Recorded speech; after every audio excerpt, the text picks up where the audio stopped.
I'm at Scott and Monica's winery called Convergence Zone Cellars. We're at 18800 142nd Avenue Northeast in Woodinville, Washington.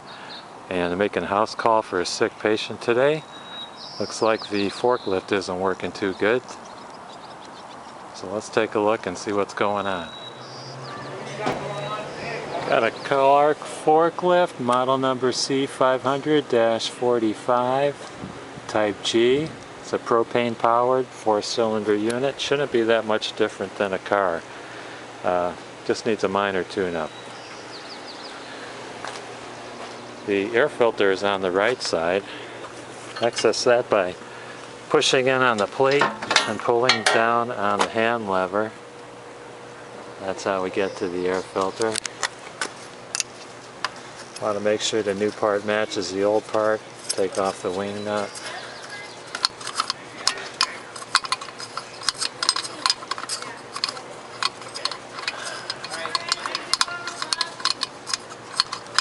This is the one that I tried to start the last time I visited here when I was volunteering. And yeah, anytime you got a filter like this that's so dirty, no light's coming through it, it needs a change. That affects the air-fuel mixture. You need a 15-to-1 air-fuel mixture, and that really knocks it out, or balance. Make sure the new filter matches the old filter. And it looks like we have a match. See the difference in the two filters. If you look inside, you should see some air coming, or see some light coming through. See the light? I see the light. Yeah, but the size is the same. Let's make sure there's no dirt in there. Drop that over. Put the housing on. Put the housing on.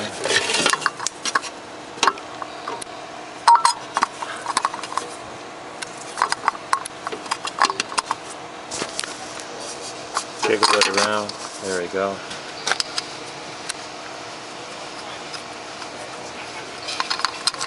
Tighten the wing nut.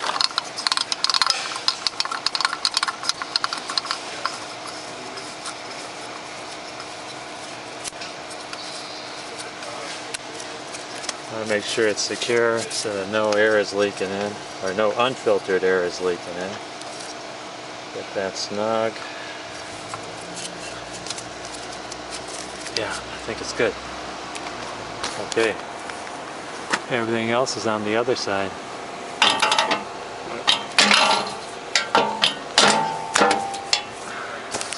Okay, on the left side of the vehicle, push in, pull out the handle to open the side. On this side is where the distributor cap is and the spark plugs.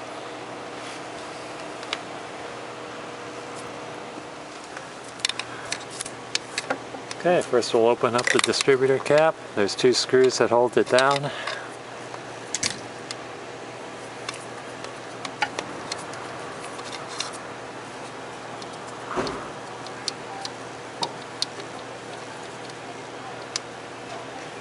And it looks like it's a captive screw, it just stays in there.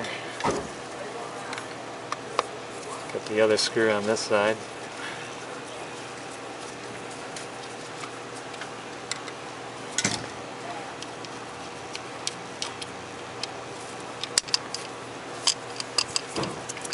There is the rotor right here, and I see there's no points in there, so obviously it's got an electronic ignition. I don't have to worry about setting any points. Remember where the rotor is pointing. When you take it off, it points to the left side. That's the rotor. You can see what kind of condition that rotor is in. Pretty corroded. Let's go in the box, find a new rotor, and put it on.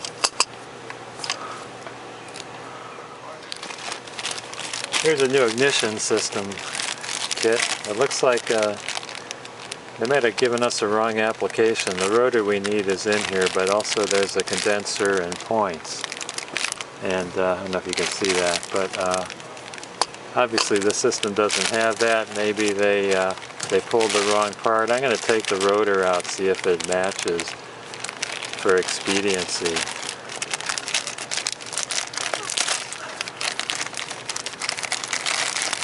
Hopefully it'll match, and however, it won't be able to return anything.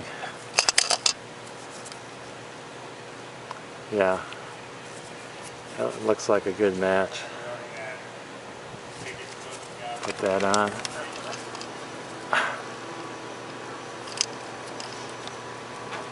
Uh-oh. The diameter might be different inside. Let's try it again. Maybe I didn't have it pointing in the right direction.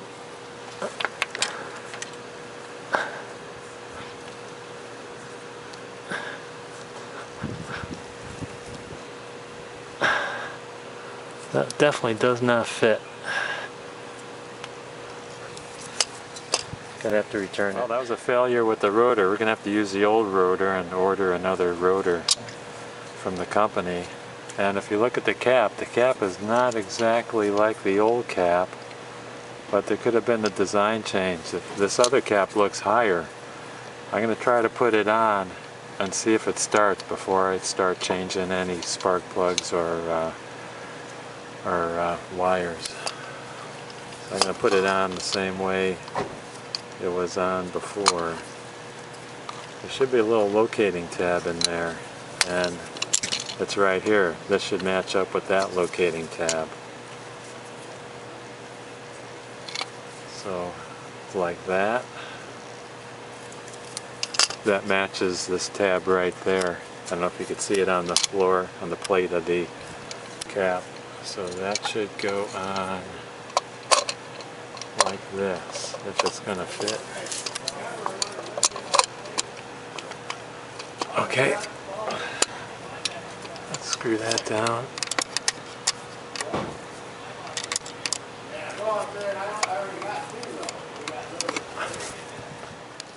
Okay, I've got the cap on.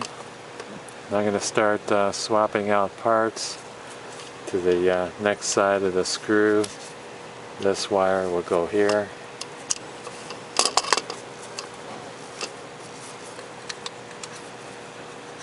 What I'm going to do is I'm going to start it to make sure it runs with this cap, with nothing else changed. Okay, my side of the screw will be this wire. The cylinder in the back. Come on, baby. I have to twist that one off. That one goes on here. This one goes here. Coil wire goes in the middle, like that.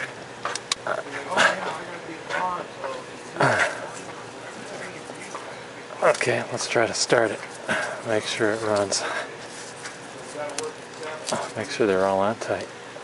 This one doesn't seem to be tight. I think it is tight. The boot is not down all the way.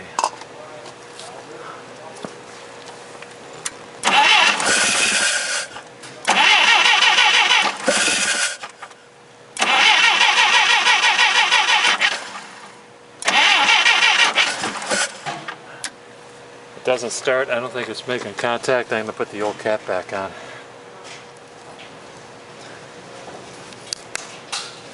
Okay, got the old cap back on. Let's see if it starts.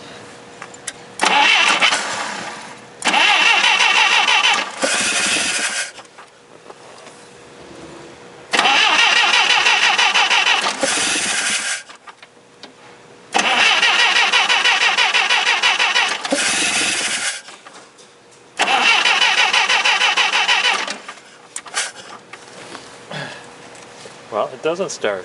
Maybe the cap does fit. I need to try it some more. Scott tells me there's a trick to starting it, so I put the new cap back on with the old plugs, an old rotor. I'm going to get in the seat, try to start it, see what happens.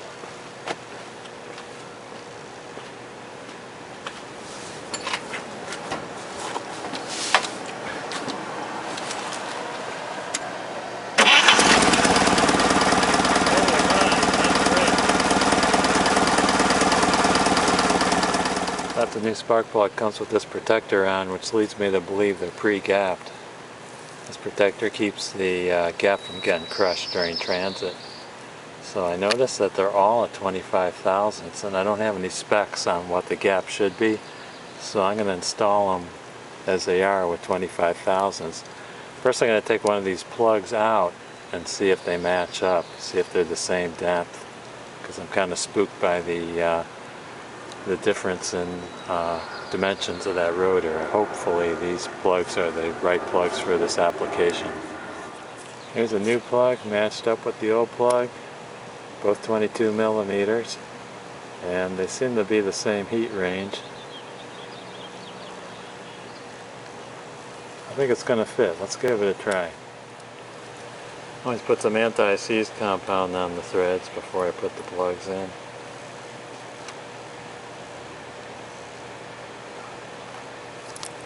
Keeps the plugs from getting stuck in the head after a period of time. I don't know if the head's made out of cast iron or aluminum, but we want to take the chance. Change the spark plug wires one at a time so that you know that they go in the proper place. The longest one is number 4, the next longest one goes to number 3.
Okay, I've got new spark plugs, new spark plug wires, new cap, old rotor.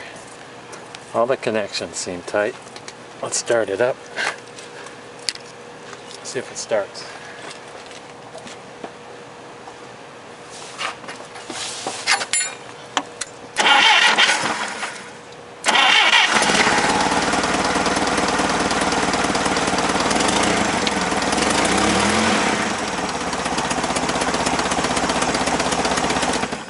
Good.